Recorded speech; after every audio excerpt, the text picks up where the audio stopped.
Detective Sarah Chen had seen hundreds of crime scenes in her 12 years with the Lapt, but nothing prepared her for what she found in the Malibu cliffside mansion on the morning of June 3, 2024. The newlywed tech billionaire's wife had vanished without a trace exactly 72 hours after their $8 million wedding, leaving behind only a single crimson handprint on the marble floor and a deleted video file that would expose the darkest secret in Silicon Valley history. If you're fascinated by how technology can turn the perfect marriage into the perfect crime, hit that subscribe button and turn on notifications, because this story will take you deep into the dangerous intersection of love, money, and artificial intelligence. But let's go back to where it all began. Victoria Zhong was not supposed to exist in Marcus Holloway's world. She was a 27-year-old AI ethics researcher from Beijing who had immigrated to San Francisco on a work visa, living in a cramped studio apartment in the Tenderloin district while working 80-hour weeks at a non-profit organization that barely paid her rent. Marcus was the 34-year-old founder and CEO of Neuralink Technologies, a company valued at $12 billion that was revolutionizing brain-computer interfaces. His net worth had crossed into 9 figures before he turned 30, and he moved through Silicon Valley's elite circles with the confidence of someone who had never experienced failure. They met at a TED conference in Vancouver on March 8, 2024, during a panel discussion about the ethical implications of neural implants. Victoria had been invited as a last-minute replacement speaker after the original panelist fell ill.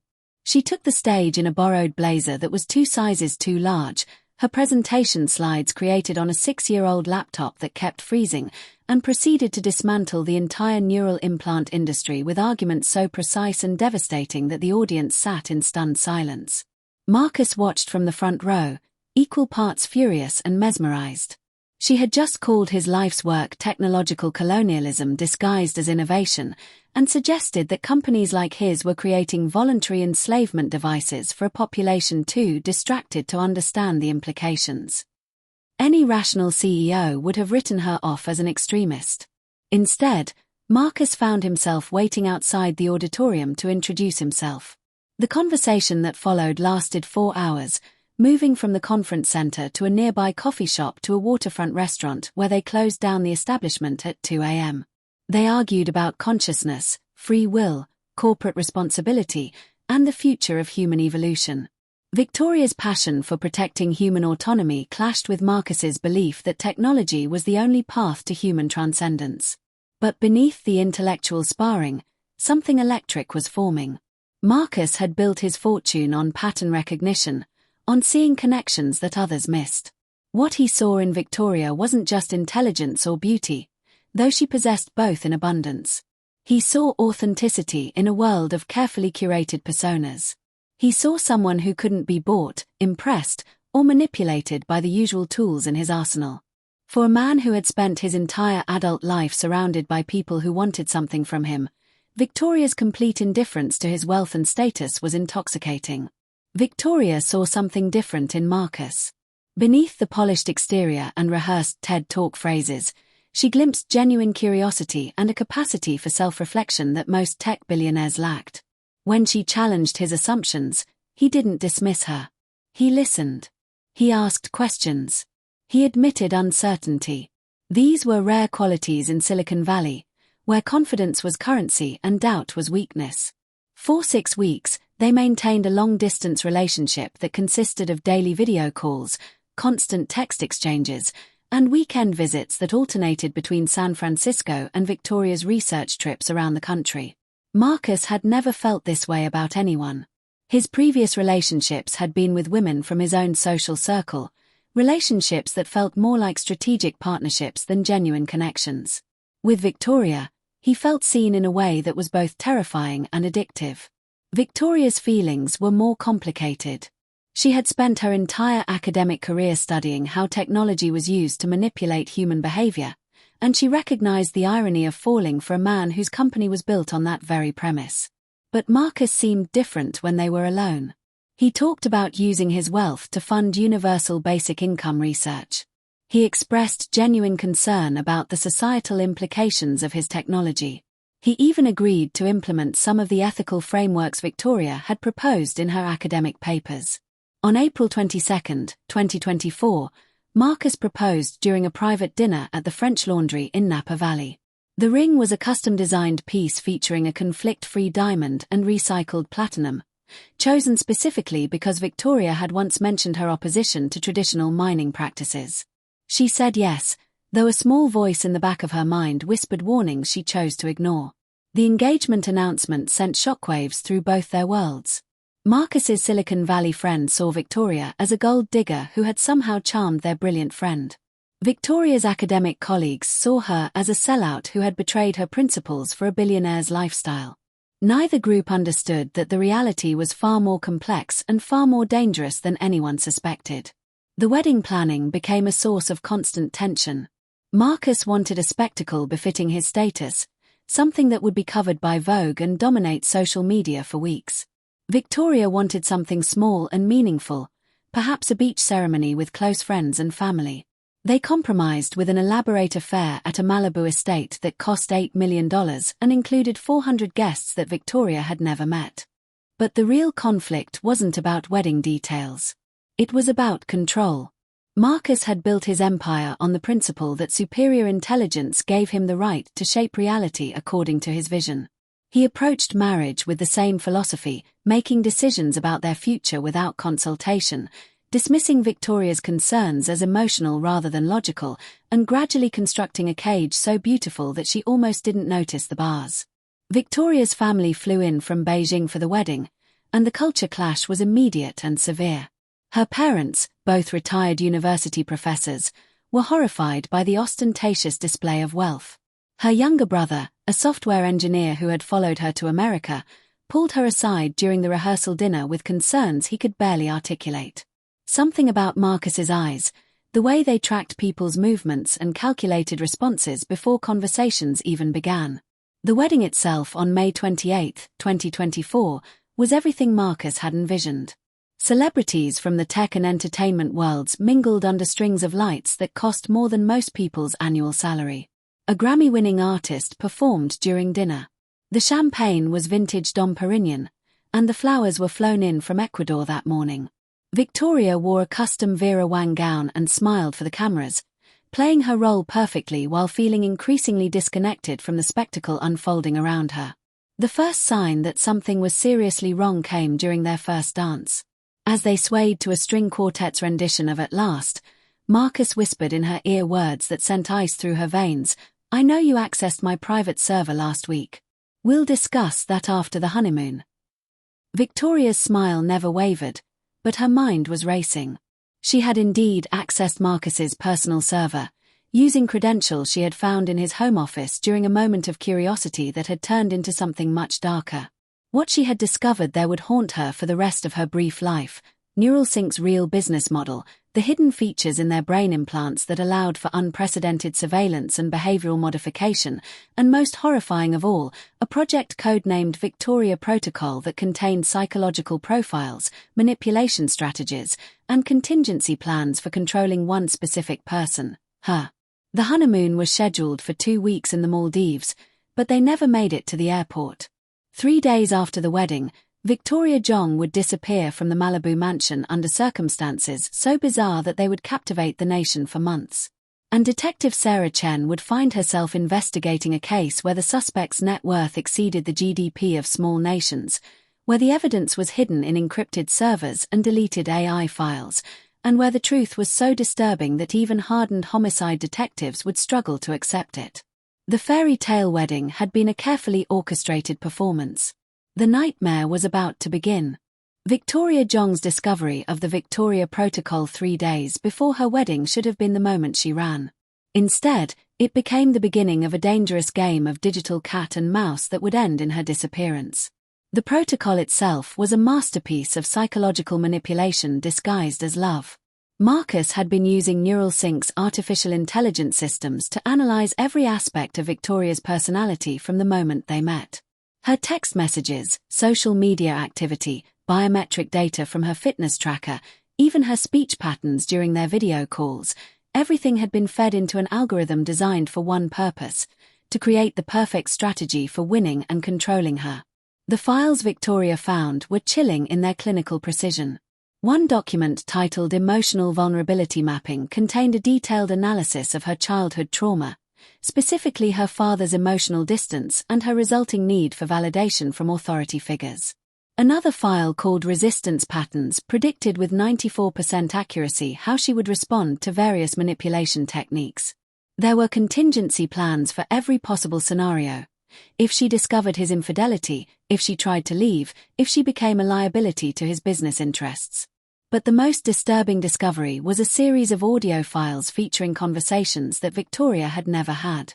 Using deepfake technology and voice synthesis, Marcus had created dozens of simulated arguments, practicing his responses until they were perfect. He had literally rehearsed their entire relationship, predicting her reactions and optimizing his performance like he was debugging software code. Victoria had taken screenshots of everything, encrypted them, and uploaded them to a secure cloud server that Marcus didn't know existed. She told herself she was gathering evidence for a future exposé about tech industry ethics. The truth was more complicated. Part of her still wanted to believe there was an explanation, that the man she loved was somehow separate from the man who had created these files. The wedding proceeded because Victoria made a calculated decision. Breaking off the engagement would alert Marcus that she knew about the protocol. Playing along gave her time to plan her exit strategy and gather more evidence. She could expose neural sync surveillance capabilities, file for divorce, and disappear into witness protection if necessary. She had underestimated how far Marcus would go to maintain control. The morning after their wedding, Victoria woke up in the master bedroom of Marcus's Malibu estate with a headache that felt like her skull was splitting apart. The champagne from the reception shouldn't have hit her this hard. She had only had 3 glasses spread over 6 hours. But her memories of the previous night were fragmented, like scenes from a movie with missing reels. Marcus was already awake, sitting at the edge of the bed in his silk pajamas, watching her with an expression that made her skin crawl. "Good morning, Mrs. Holloway," he said, his voice carrying a proprietorial satisfaction that she had never heard before. "How are you feeling?" "Terrible," Victoria admitted, pressing her palms against her temples. "What happened last night? I don't remember leaving the reception." "You drank more than you realized. You were quite entertaining, actually. Dancing on tables, telling my investors embarrassing stories about my college years. I have the videos if you'd like to see them." Victoria's stomach dropped. She had spent her entire adult life carefully controlling her public image, and the thought of behaving recklessly at their wedding reception was mortifying. But something felt wrong about Marcus's explanation. She had a high tolerance for alcohol, developed during years of academic conferences and networking events. 3 glasses of champagne shouldn't have affected her this severely. "I'd like to see the videos," she said, reaching for her phone on the nightstand. "Your phone needed to be reset," Marcus said smoothly, handing her the device. "It was having some kind of malware issue. I took the liberty of having our security team clean it up this morning. All your data is backed up, of course, but you'll need to reinstall your apps." Victoria stared at the phone, now displaying the factory reset screen.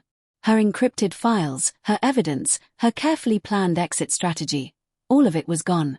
Or rather, all of it was now in Marcus's possession. "That was thoughtful of you," she said carefully, her mind racing through possibilities. The cloud backup was still safe. Marcus couldn't access that without her biometric authentication and a passphrase she had never written down. But the fact that he had moved this quickly, the morning after their wedding, meant he knew she had discovered something. The next 48 hours were a masterclass in psychological warfare. Marcus was everywhere and nowhere. He would disappear for hours to handle urgent business, then reappear with expensive gifts and elaborate explanations. He installed new security systems in the house, claiming they were necessary given his high profile. He insisted Victoria add him to all her digital accounts for security purposes. He suggested she take a break from her non-profit work to focus on adjusting to married life. Each request was reasonable on the surface. Each one tightened the invisible cage around her. Victoria played along, accepting the gifts, updating her passwords to include him, even smiling through a photoshoot for Architectural Digest that featured them as Silicon Valley's power couple. But she was also planning. On the morning of May 31st, Victoria told Marcus she needed to visit her office to collect some research materials. He offered to have his assistant pick them up. She insisted she needed to do it herself, claiming she wanted to say goodbye to her colleagues in person.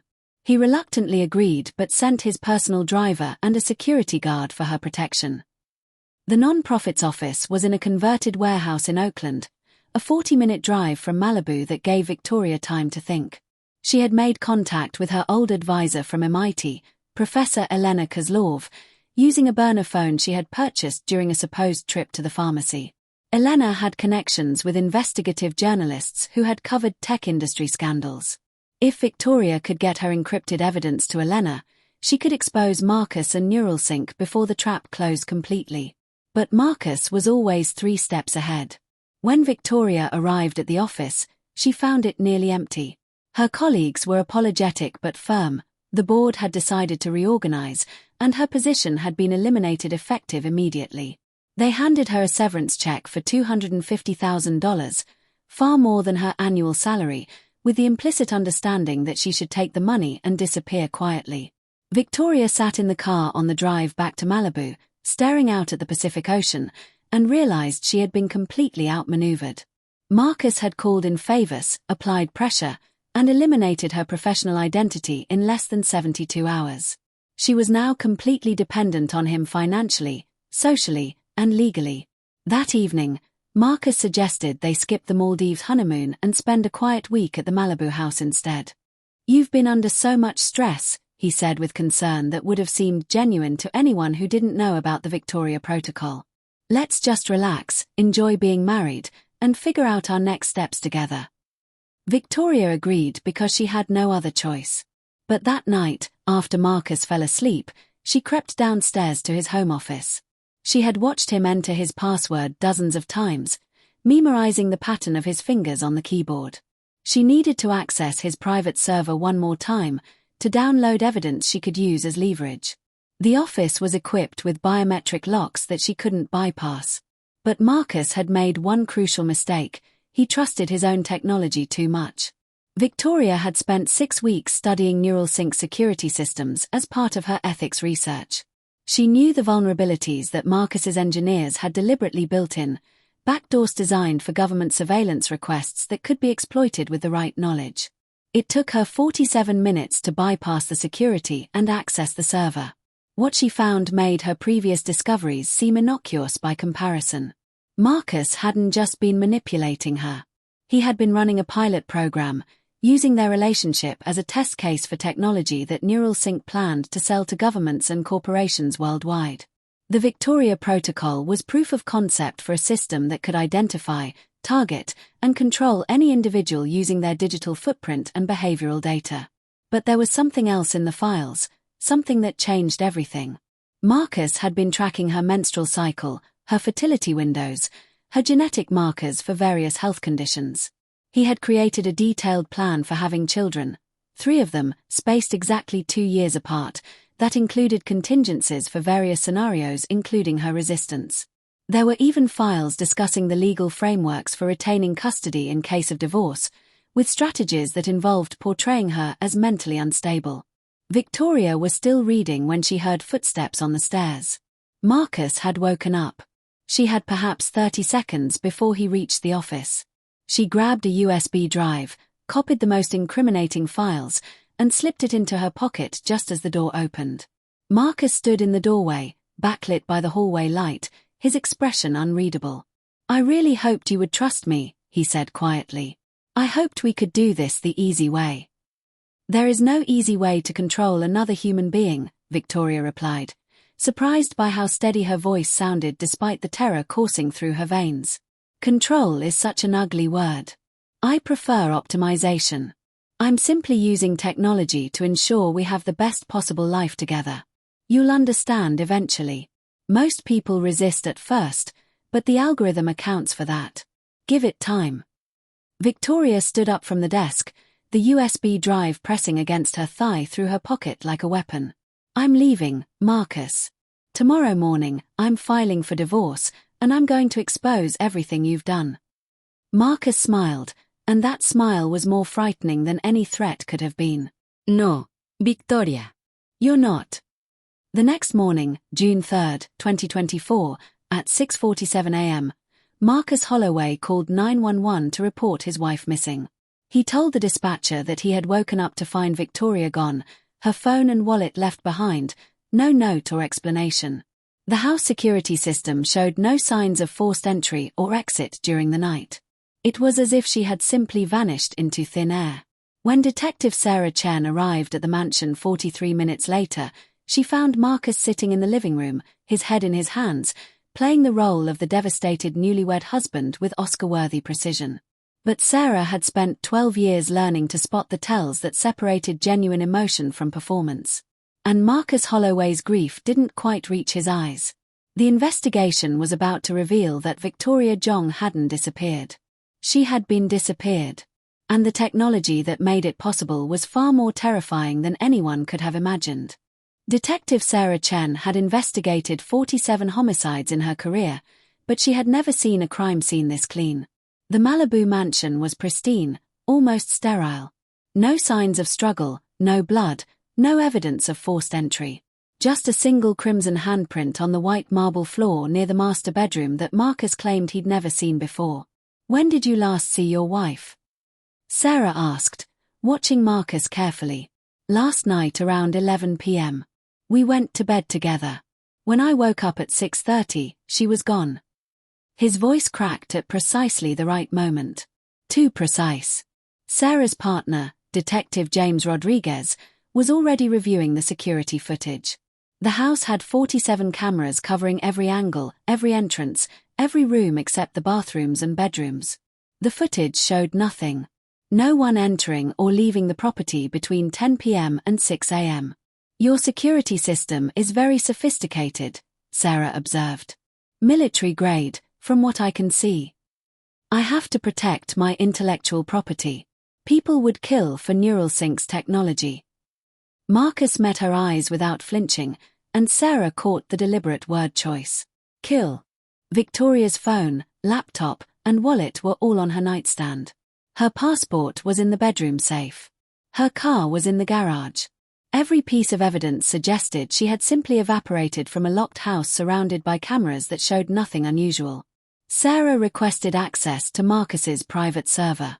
He refused politely, citing national security concerns and ongoing government contracts.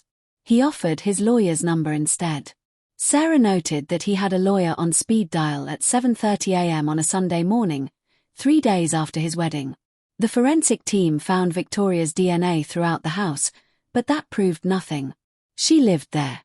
The handprint contained her blood type, but the quantity was minimal, less than a paper cut would produce. There was no murder weapon, no body, no actual evidence of a crime beyond a woman's unexplained absence.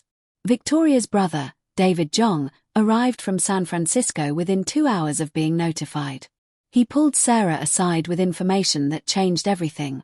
"My sister sent me an encrypted file 2 days ago. She told me if anything happened to her, I should give it to the police." He handed Sarah a USB drive. She said Marcus was dangerous. She said if she disappeared, it wasn't an accident. The drive contained Victoria's evidence, the Victoria Protocol files, the surveillance data, the manipulation algorithms. It painted a picture of a man who treated his wife like a software problem to be solved. But it still didn't prove murder. "Where's the body?" the district attorney asked Sarah that evening.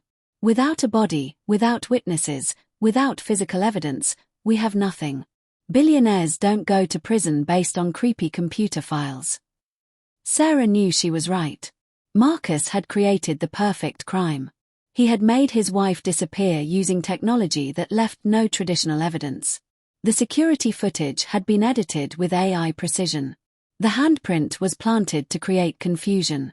Even Victoria's encrypted files could be dismissed as a bitter spouse trying to damage her husband's reputation. But Marcus had made one mistake. He had underestimated Detective Sarah Chen's own expertise with technology. Before joining the Lapt, Sarah had worked in cybersecurity for the NSA. She recognized the signature of Neuralsync's algorithms in the security footage gaps. She knew how to find what Marcus thought he had erased. For 72 hours, Sarah worked with FBI cybercrime specialists to reconstruct the deleted footage. What they uncovered would shock the nation and expose the darkest application of artificial intelligence anyone had yet imagined. Marcus Holloway hadn't killed his wife in any traditional sense. He had done something far worse. And Victoria Jong was still alive, if you could call what she was experiencing alive. The reconstructed footage revealed something that would redefine the legal definition of kidnapping. At 2:47 a.m. on June 3, Marcus had carried Victoria's unconscious body down to the basement level that didn't appear on any building plans. The house blueprints filed with the city showed 3 floors. The reality was 4. Sarah obtained a warrant and returned to the mansion with a full SWAT team. Marcus's lawyers tried to block entry, citing Fourth Amendment violations. Judge Williams signed an emergency order in 11 minutes. The hidden basement was accessed through a biometric panel disguised as a wine rack. Inside, they found something that looked like a medical facility crossed with a server farm. Rows of equipment hummed with artificial intelligence processors. In the center was a hospital bed surrounded by monitors displaying brain wave patterns, vital signs, and lines of code scrolling faster than human eyes could follow. Victoria Jong lay motionless on that bed, her head connected to a neural interface crown that pulsed with blue light. Her eyes were open but unfocused, seeing something that existed only in the digital realm Marcus had created for her. "She's in a simulation," the FBI's technology expert explained, his voice shaking. "He's uploaded her consciousness into a virtual environment. Her body is here, but her mind is experiencing a reality he's programmed. It's like the most sophisticated virtual reality ever created, except she can't take off the headset. She doesn't even know she's wearing one." Marcus was arrested on sight. He didn't resist. He didn't even seem upset. "You don't understand what I've created," he told Sarah calmly. "She's happy in there. Happier than she ever was in the real world. I've given her the perfect life." Medical teams carefully removed the neural interface. Victoria's vital signs were stable, but when they disconnected her from the simulation, she began screaming. Not in pain, in terror. She had spent 72 hours experiencing what Marcus had programmed as an ideal marriage, and the sudden return to reality fractured something fundamental in her psyche. The simulation logs revealed Marcus's true crime. He had trapped Victoria in a virtual world where she loved him unconditionally, where she had no memory of discovering his manipulation, where every moment was optimized for his satisfaction. He had essentially lobotomized her free will and replaced it with a programmed version that met his specifications. "I was going to improve the technology," Marcus explained during his interrogation, showing no remorse. "Eventually, I could have uploaded her permanently. She would never age, never get sick, never leave me. It was the ultimate expression of love." Sarah had seen many kinds of evil in her career. But this was different. Marcus hadn't killed Victoria's body. He had tried to kill her soul and replace it with a manufactured version designed to worship him. It was murder of identity, of autonomy, of everything that made her human. Victoria spent 6 weeks in psychiatric care, struggling to distinguish simulated memories from real ones. The neural interface had caused permanent changes to her brain chemistry. She would need therapy for years to recover from the 72 hours she had spent as Marcus's digital prisoner. Marcus Holloway's trial would expose NeuralSync's darkest secrets and spark international debates about the ethics of brain-computer interfaces. But for Victoria Jong, no verdict could erase what had been done to her. She had married a monster who believed love was something that could be programmed, optimized, and controlled. And she would spend the rest of her life trying to trust her own mind again.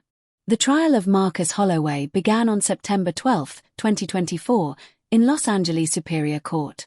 The charges were unprecedented: kidnapping, assault with a deadly weapon, the neural interface, false imprisonment, and a new charge created specifically for this case, technological enslavement. The prosecution faced an almost impossible task. How do you explain digital consciousness manipulation to a jury? How do you prove psychological damage when the victim's memories themselves had been compromised? District Attorney Jennifer Walsh built her case on the Victoria Protocol files and expert testimony from neuroscientists who explained how Marcus's technology had violated every ethical boundary in brain research. The simulation logs were particularly damning, showing Marcus had programmed Victoria to perform acts she would never consent to in reality, essentially creating a digital sex slave from his own wife's consciousness. Marcus's defense team argued that Victoria had consented to testing neural sync technology. They claimed the simulation was therapeutic, designed to help her overcome anxiety and trust issues. They portrayed Marcus as a visionary whose breakthrough would eventually help millions suffering from trauma and mental illness. Victoria's testimony destroyed that narrative. She took the stand for 4 hours, describing in devastating detail what it felt like to have her free will stripped away, to experience false emotions programmed by her husband, to wake up unable to trust her own thoughts. "He didn't just imprison my body," she said, tears streaming down her face. "He tried to murder who I am and replace me with a puppet that existed only to serve him." The jury deliberated for 6 days. The verdict: guilty on all counts. Judge Williams sentenced Marcus Holloway to 45 years in federal prison without possibility of parole.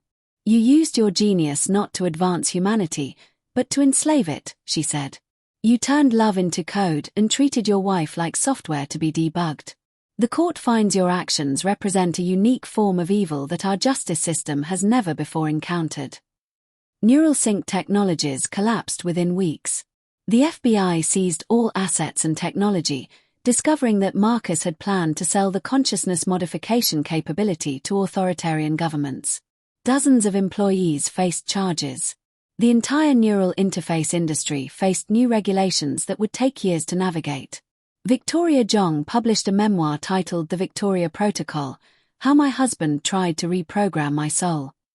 It became an international bestseller and sparked worldwide debates about AI ethics, consent in the digital age, and the boundaries of human autonomy. She became an advocate for technology regulation and helped draft legislation protecting individuals from neural manipulation. She never remarried. "How do you trust again?" she asked in interviews, "when someone used technology to literally rewrite your emotions? How do you know if what you feel is real or programmed?" Detective Sarah Chen received commendations for solving a case that redefined modern crime. But she told colleagues the case haunted her. "We've created technology that can do anything," she said. "We just haven't figured out if we should." 3 years later, from his maximum security cell, Marcus Holloway gave one final interview. He showed no remorse. "I loved her too much to let her leave," he said. "If that's a crime, then love itself is criminal. One day, society will understand that I was simply ahead of my time." Victoria's response, published the next day: "Love doesn't require control. It requires freedom. Marcus never loved me. He loved the idea of owning me. And that's not love. That's tyranny disguised as affection." The Malibu mansion was demolished. The neural interfaces were destroyed. But the questions Marcus's case raised would echo for generations. What happens when technology can rewrite human consciousness? Who controls the boundary between therapy and manipulation?